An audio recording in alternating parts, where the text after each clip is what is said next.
ଆସିଛି ଆଜି।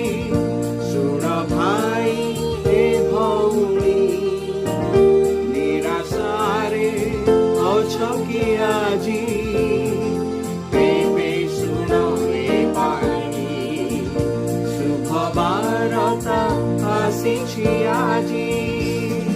ସରଗର ଏ ବାର୍ତ୍ତା, ପ୍ରେମର ବାର୍ତ୍ତା,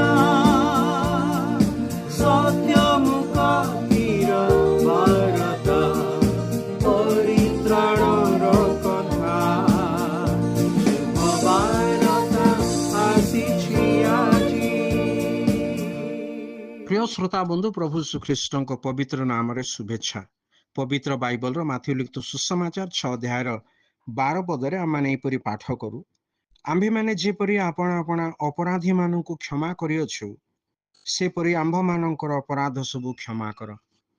ମନୁଷ୍ୟ କେବେ ନିଜର ଅପରାଧୀମାନଙ୍କୁ କ୍ଷମା କରିଅଛି? ଏପରି କରିବା ତ ମନୁଷ୍ୟର ସ୍ୱଭାବ ବିଶେଷରେ ନୁହଁ। ପାପ ହେତୁ ମନୁଷ୍ୟର ସ୍ୱଭାବ ହେଉଛି ଯେ ସେ ତ ଅନ୍ୟକୁ କ୍ଷମା କରିପାରେ ନା, ସୁତରାଂ ନିଜ ନିର୍ଦ୍ଦୋଷ ବ୍ୟକ୍ତିଙ୍କୁ ମଧ୍ୟ ଦୋଷୀ ସାବ୍ୟସ୍ତ କରିବାର ଉପାୟ ବାହାର କରିଥାଏ। ପ୍ରଭୁ ଯୀଶୁଖ୍ରୀଷ୍ଟ ଯିଏ ନିର୍ଦ୍ଦୋଷ ନିଷ୍କଳଙ୍କ ଥିଲେ, ତଥାପି ମଣିଷମାନେ ମିଥ୍ୟାରେ ତାହାଙ୍କୁ ଦୋଷାରୋପ କଲେ। ତଥାପି ମନୁଷ୍ୟର ନ୍ୟାୟିକ ବ୍ୟବସ୍ଥା ଅନୁସାରେ ସେ ନିର୍ଦ୍ଦୋଷ ପ୍ରମାଣିତ ହେଲେ। ତେବେ ବି ତାହାଙ୍କୁ କ୍ରୁଶରେ ଚଢ଼ାଗଲା।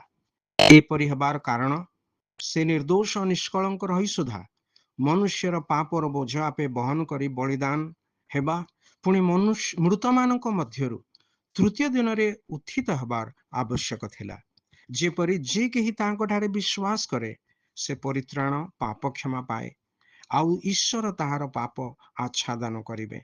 ପ୍ରଭୁ ଶ୍ରୀଖ୍ରୀଷ୍ଟଙ୍କ ଠାରେ ବିଶ୍ୱାସ ଦ୍ୱାରା ଆପଣ ମଧ୍ୟ ଯେପରି ପରିତ୍ରାଣ ପ୍ରାପ୍ତ ହେବେ, ଈଶ୍ୱରଙ୍କ ନିକଟରେ ଆମର ଏହି ପ୍ରାର୍ଥନା।